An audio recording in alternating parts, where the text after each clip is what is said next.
Today's show is sponsored by the ABV Barrel Shop. The ABV Barrel Shop is located in the St. Louis metro community of Arnold, Missouri. The ABV Barrel Shop is focused on one thing, single barrels. Best of all, you can try before you buy. Head over to abvbarrelshop.com to sign up for their email and text distribution so you know what they have in stock, what classes are coming up, and who from the industry may be coming in to visit. The ABV Barrel Shop. It's where single barrels live. We're also sponsored by the Bar to Go.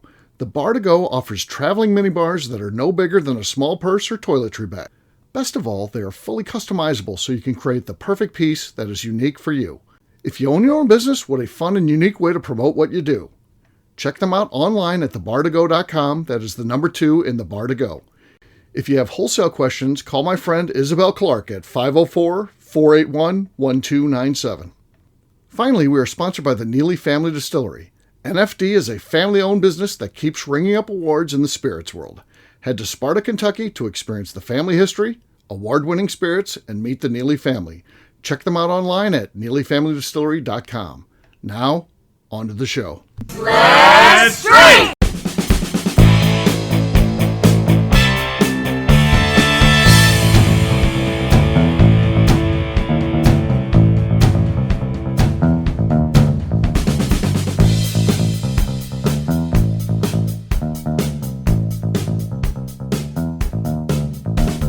Welcome to the Bourbon Daily, the podcast about everything bourbon delivered to you every day of the week.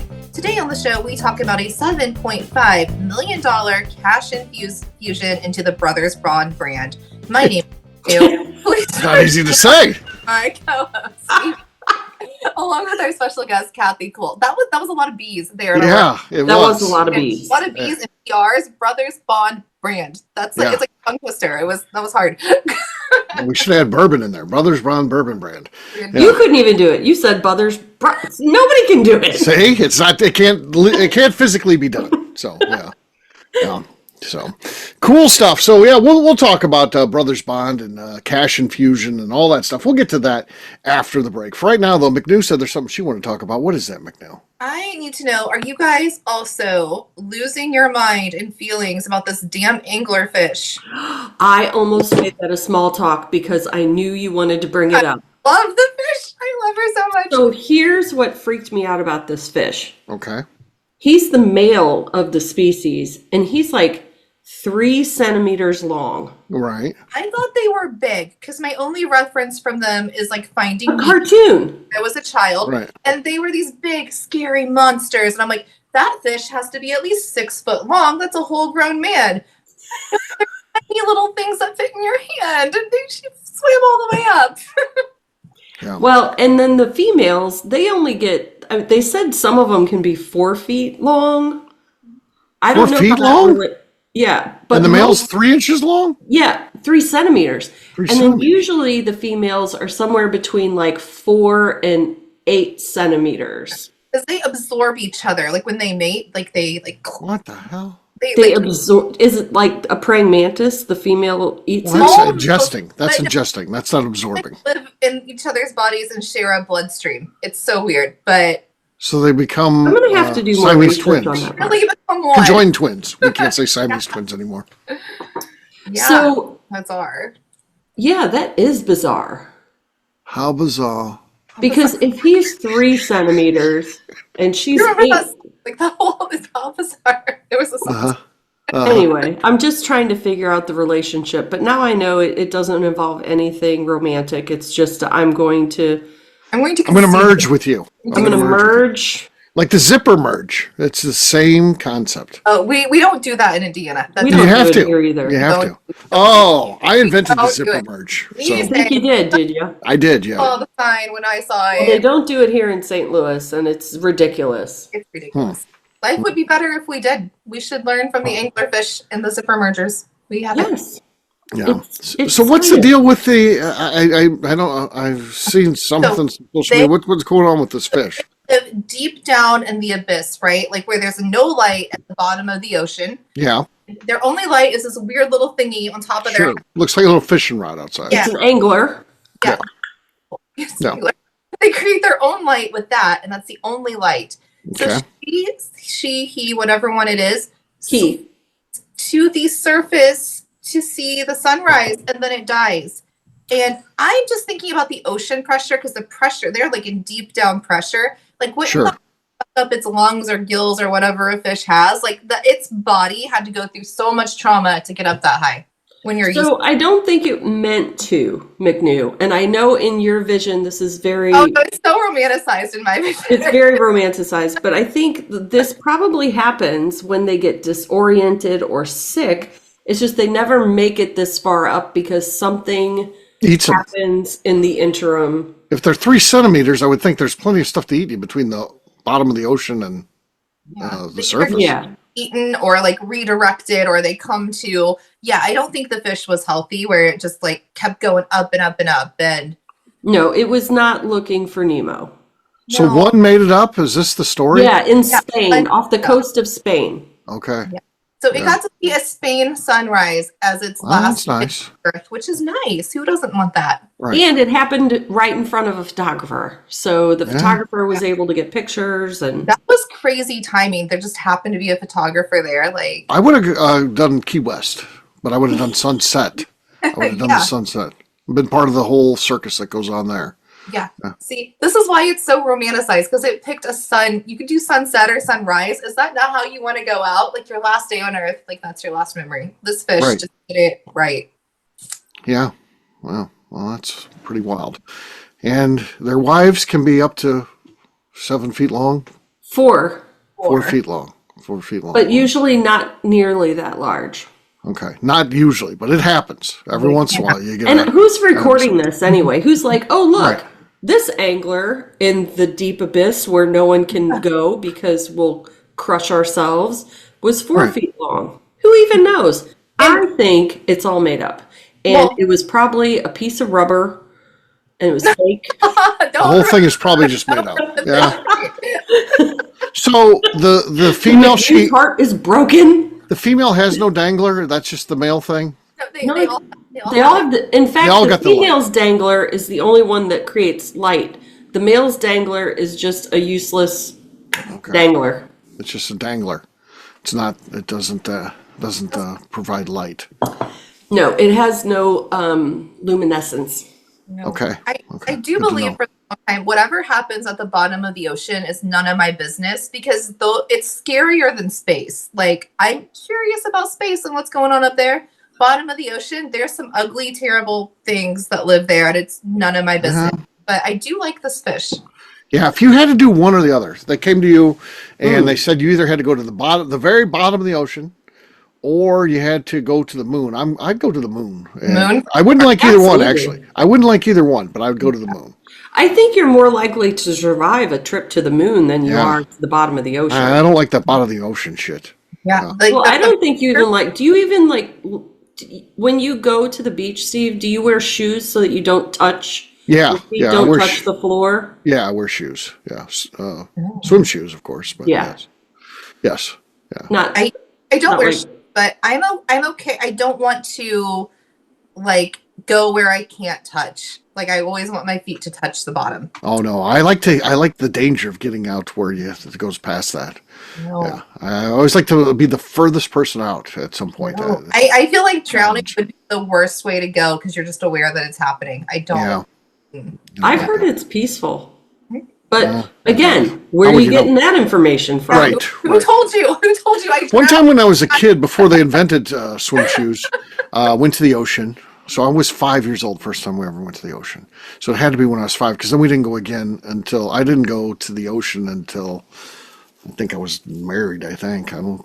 Oh no, I went with my cousin to Florida once. So yeah, but anyway, that doesn't matter. So I'm out, no shoes, in the ocean, and I step on the bottom of my foot can feel it's a crab, and then it's kind of like squiggling, worming, underneath my foot. But It's like, kid, get off me. right, but I don't want to get off it because I feel like he's going to pinch me. He's gonna go after me.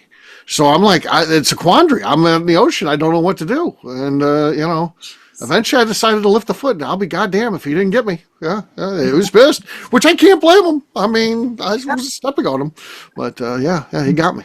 He got me. I think his best defense can't they just dig deeper? It can go. Like But he's dig probably down and like this fucking kid stepping on me. Of course I'm going to bite him. Fuck you. Right. Fuck yeah, he did. Yeah. He chose came after me. He could have down, but he chose violence. He chose violence. He could have been like, here's my chance to get out of here. It's like, no, fuck it. It's just a kid. What the hell is he going to do? So, yeah. As humans, like, we're ill prepared for beach trips. We're just like, sunscreen, snacks, water, cool. Here's a floaty, you might drown. Like, we don't think about the crabs. We don't think about the jellyfish. We're just kind of like, yay, beach day. Like, we're whole idiots out there, and we're really wrecking the fishes and crabs. Their house. Yeah. Yeah. In their house, and we're rude as hell about it all the time. Yes. It's like we take a frat party in their ocean every time we step in there. I just read last week there was a lady that there's a bull shark real close to and it was there for like hours, real close to, like everybody out of the water and all this. Well, this lady decides because it's just kind of sitting there at one point. She decides it's going to be cool to get a selfie, so she goes and starts agitating it to get it to come up and get the cool picture. Well, the goddamn thing bit off both her arms. No, she deserved that. Good for that shark. And you know what? They probably killed that shark because of it. They probably did. They're like, she goddamn did that. It's like the people that walk out into the toxic stuff in Yellowstone Park. Right. And they're upset that their legs acid rotted off. Right. We're calling the herd, man. If you're that dumb, you get what you deserve. Yeah. Go in and agitate a shark. 6 feet away from the shark, it wouldn't have minded. She could have did like way from up right. here, still got a cool photo. No, fuck her. She deserved it. She wouldn't harass the thing so it would come up and would get the perfect selfie. And why would you agitate a wild creature? I don't even like to agitate my dogs. I'm like, you're asleep. Imagine your whole life is ruined. You get your hands taken off, your whole life is just fucking ruined. How do you even live after that? Well, she had it coming. Yeah. Had it coming. I mean, there's options. There's clearly, like, she can get prosthetics and things, and like disabled people find ways. But I'd be like, you know what? I don't even want to do this. This is wildly inconvenient for me. I just bite my head off. Yeah. On that note, it's time to drink. What is everyone drinking? I'll go first. Brothers Bond. Yeah. Ooh, look at you. Yeah, show themed. Here we go. Swine on the set. Solid. Very good. Could be beaten. We'll see. KK, you're next. I'm going to open up this brand new bottle of MB Roland's single barrel that I got at the bottle shop. It's the bourbon. Okay, that's our new leader. On the Brothers Bond show, you think Kathy would have just mailed it in? So the Brothers Bond. Oh no, nope. She's going for it. I need a win, man. I need a win. All right, McNew, how about you? I am mailing it in with a Brothers Bond because I wanted to stick to the theme. All right, now I feel like an ass. Okay, that would have beat me. I think McNew's was better. Okay, McNew wins. Okay. Yeah. So, cheers to McNew. All right, we'll take a quick break. And then when we come back, we're going to be talking about Brothers Bond. They got some new capital. Let's talk about that and what that might mean. We'll do that in just a few.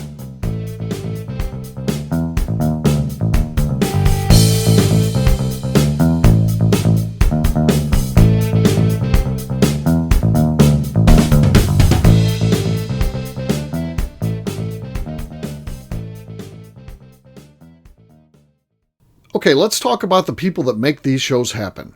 First up is the Stave and Thief Society. Via their in-person class at Moonshine University in Louisville, Kentucky, the Stave and Thief Society is the place where you, a bourbon enthusiast, can expand your knowledge and emerge an executive bourbon steward. In 2017, I completed my executive bourbon steward certification. It's the most comprehensive bourbon certification available and connects you with an expansive network of bourbon enthusiasts and professionals. Check out the full listing of in-person and online certifications and join the society today by enrolling at staveandthief.com. Speaking of Executive Bourbon Steward certification, the ABV Barrel Shop in St. Louis, Missouri has developed a unique partnership with the Stave and Thief Society to offer a preparatory class to assist you in getting your Executive Bourbon Steward certification. This prep class costs only $25 and is available to take live or online via Zoom. Graduates of our class receive a coupon code good for 15% off your Executive Bourbon Steward certification held in Louisville, Kentucky. This saves you almost $90. Additionally, you can collaborate with fellow attendees to split travel costs when you go to Louisville. If you're interested in signing up for the class, simply head over to abvbarrelshop.com and check out the classes and events page. Last but not least, we are sponsored by Neely Family Distillery. Royce Neely is the 11th generation distiller in one of America's oldest distilling families. A visit to Neely Family Distillery takes you through family history, where you can see all the artifacts and newspaper clippings through the years from this family that started distilling in America after James Neely arrived from Northern Ireland in 1740. Today, Royce Neely and his team are crafting some of the best spirits in America. Their bourbon and absinthe offerings keep winning top honors in the spirits competitions. Recently, their absinthe made history as the first platinum winner in the absinthe category at the San Francisco Spirits Competition. Neely Family Distillery is definitely a bucket list destination if you are a bourbon fan. Learn more about their spirit offerings, visiting their facility, and the awards they have collected over at NeelyFamilyDistillery.com. And now, back to the show.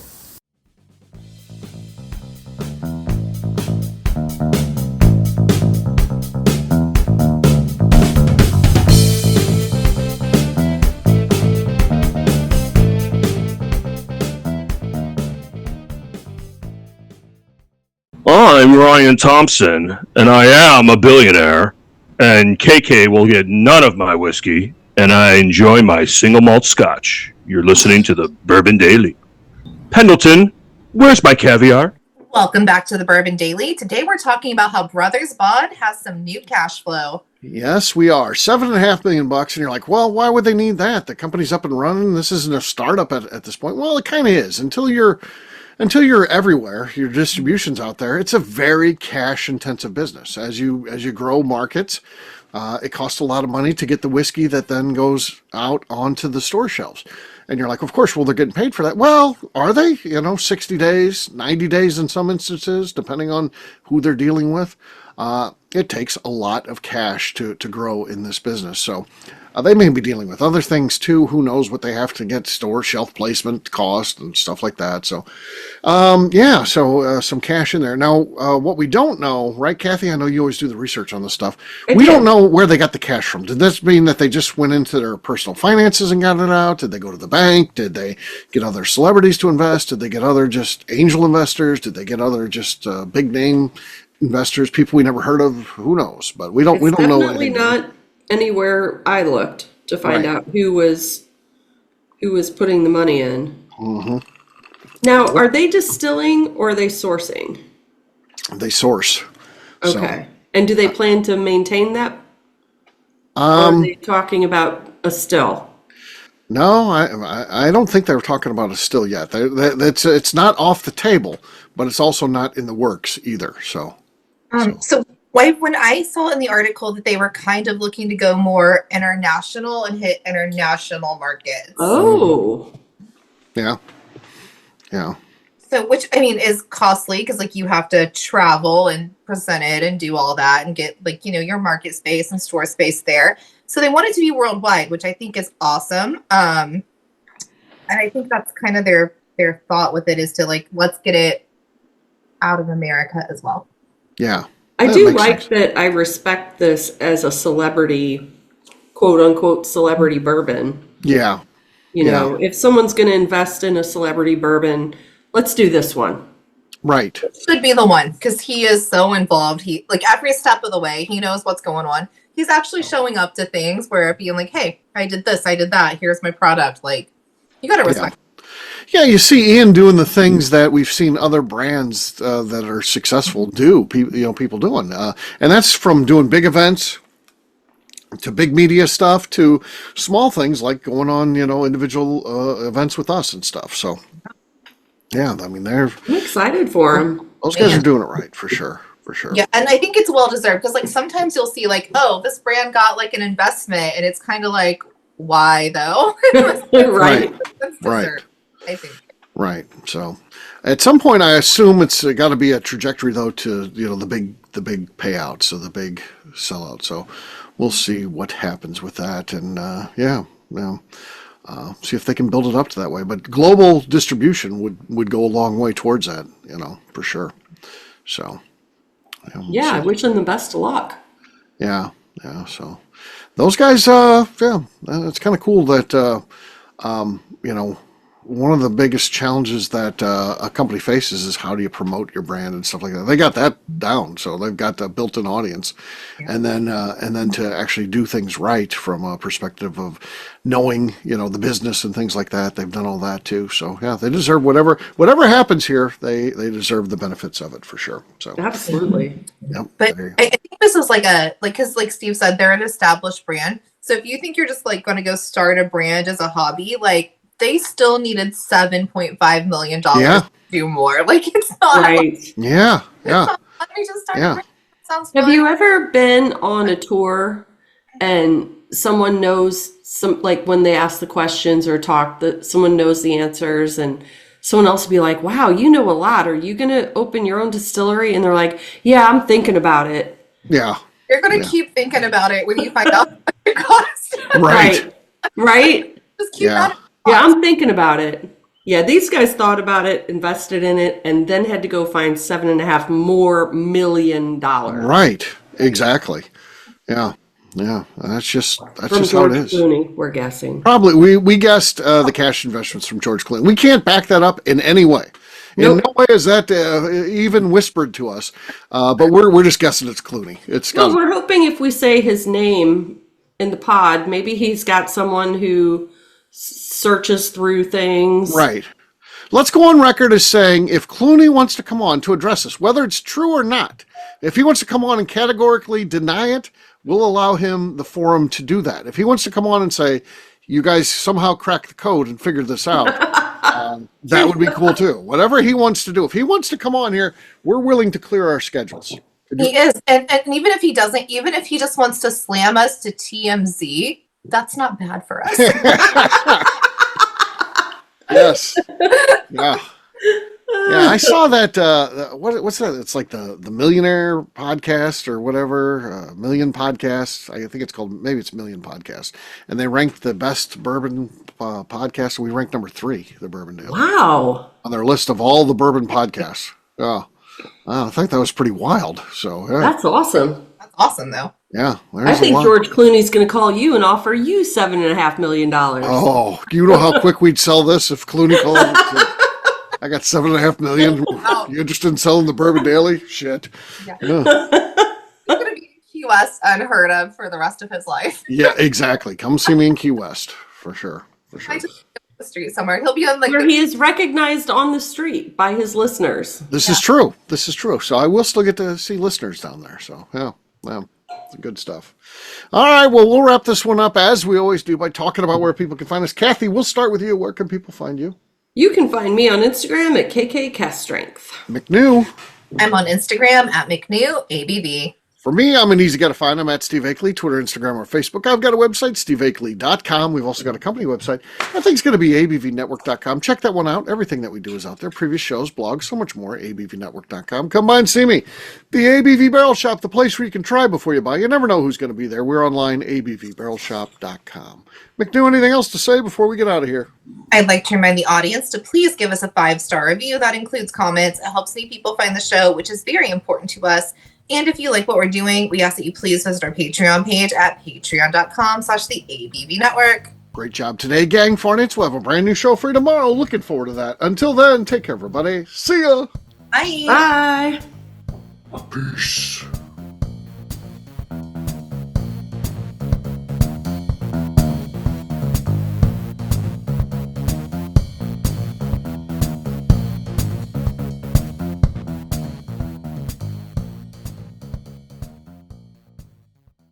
Before we let you go, let's talk about one last thing. The ABV Barrel Shop in the St. Louis community of Arnold, Missouri. The ABV Barrel Shop is focused on a couple of things. First of all, single barrels. We are the place where single barrels live. We go to distilleries, taste through the whiskey, select the best barrel, and have it shipped to our store where we present it to you, our customers, by allowing you to try before you buy. We're also known for the classes that we have in our education center in the store, as well as the events we have with industry professionals from the bourbon business. If you're in the St. Louis area, please come by and visit us at 6 Fox Valley Center in Arnold, Missouri. Or at a minimum, at least sign up for our email and text distribution so you know exactly what's going on in our shop over at abvbarrelshop.com. This is Steve Akeley, owner of the ABV Network, signing off. We thank you for listening to our programming and truly appreciate your support. The Bourbon Daily is part of the ABV Network. For more information or to become a sponsor, please visit abvnetwork.com. Thanks for listening and cheers. This has been a Steve Akeley production.